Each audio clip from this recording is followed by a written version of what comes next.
ये PYQ number 6 हो गया, यानी क्वेश्चन 6। ये 2 अप्रैल 2025 शिफ्ट 2 को ही आया था। ठीक है, मैं एक बार कलम चेंज कर लूँ, दूसरा कलम ले लूँ।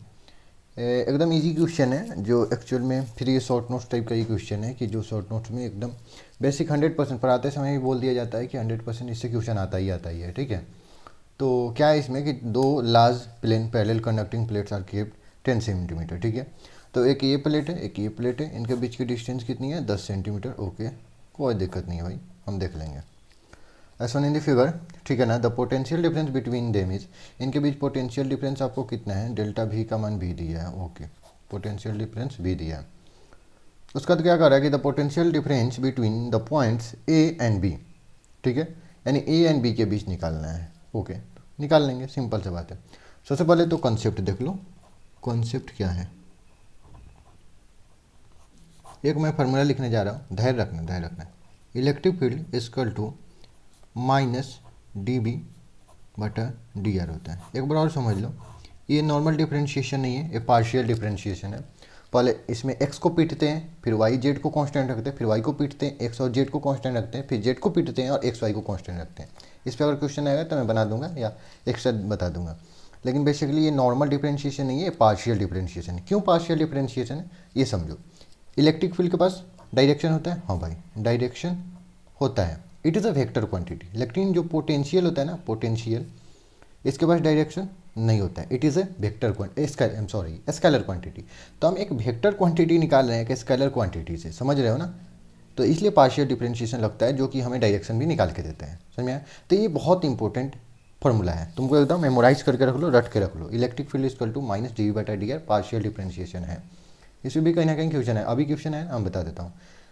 एक और डिफरेंशिएशन वाला क्वेश्चन इस पे आता है, उस टाइप का भी, इसमें पता नहीं आया कि नहीं आया, लेकिन ये क्वेश्चन भी अच्छा है। ठीक है, तो देखो कैसे करना है इसको। अगर हम थोड़ा सा फॉर्मूला को चेंज करते हैं तो एक चीज़ और आ जाता है, electric field dot D R equal to minus D B. ठीक है, यहाँ पे क्या आता है कि जब हमें इलेक्ट्रिक फील्ड, यहाँ पे देखो भी दिया हुआ है और भी ही पूछ रहा है, जब हमें इलेक्ट्रिक फील्ड देता है और भी पूछता है, तब दोनों साइड इंटीग्रेट कर देंगे, तब हम ये भी निकाल सकते हैं।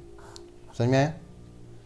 तो एक क्वेश्चन एक और बना लेते हैं। ये डॉट प्रोडक्ट है, दो प्रोडक्ट होते हैं, एक क्रॉस प्रोडक्ट, एक डॉट प्रोडक्ट। इससे जनरेट जो होता है वेक्टर क्वांटिटी जनरेट होता है, और इससे जो आता है वो स्केलर क्वांटिटी आता है।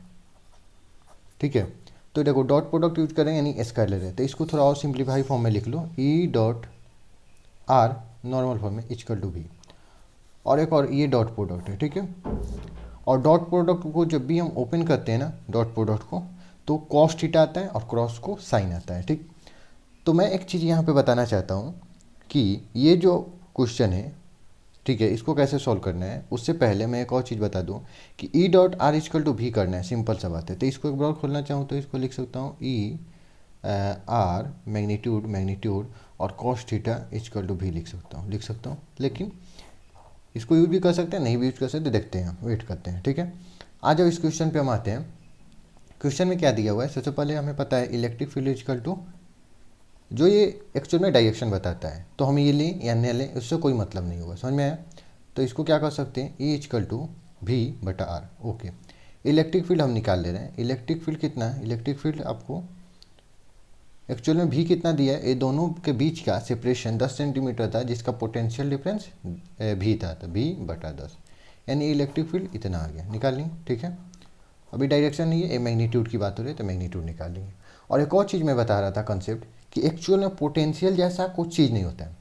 हम हमेशा पोटेंशियल बोल देते हैं, लेकिन बेसिकली वो पोटेंशियल डिफरेंस ही होता है। पोटेंशियल जैसा कोई चीज़ होता ही नहीं है, पोटेंशियल डिफरेंस ही होता है। तब हमें ए से बी निकालना है, देखो ए से बी निकालना है।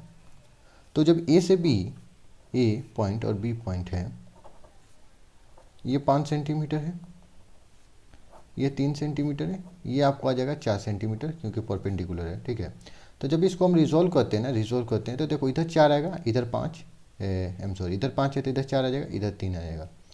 ठीक है, यही जो 3 सेंटीमीटर है।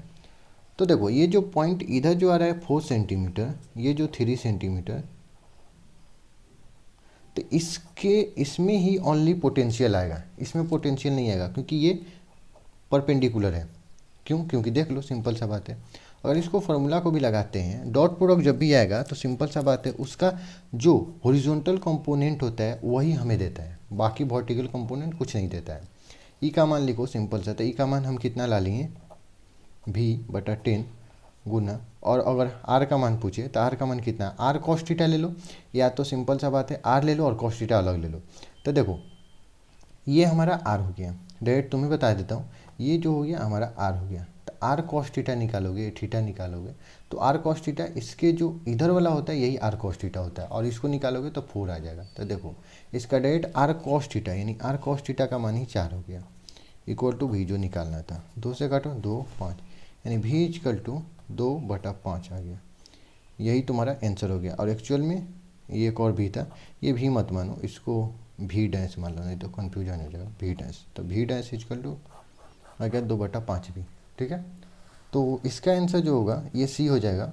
और तुम चाहते तो इसको डायरेक्ट ये भी कर सकते, तो देखो डायरेक्ट या तो आर कॉस थीटा निकालो, आर कॉस थीटा क्या है, यही तो आर कॉस थीटा, इसको रिजोल्व करोगे तो यही तो तुम्हारा आर कॉस थीटा आया, और ये रिजोल्व करोगे तो ऊपर वाला तुम्हारा आर साइन थीटा आया कि नहीं आया। तो या तो तुम डायरेक्ट आर कॉस थीटा का मान रख लो, या तो आर का मान 5 रखो और फिर कॉस थीटा निकालो, वो अपना अपना होता है, ठीक है। तो हम डायरेक्ट आर कॉस थीटा निकाल के रख देते हैं, वो ज़्यादा ईजी रहता है। और क्वेश्चन अच्छा था, ये क्वेश्चन हर साल आते हैं, इसको मत छोड़ना, वेरी इंपॉर्टेंट क्वेश्चन है, समझ में, वेरी वेरी इंपॉर्टेंट। तो ऐसे क्वेश्चन करके ही जाना, PYQ लगा रहे हो, वेरी गुड।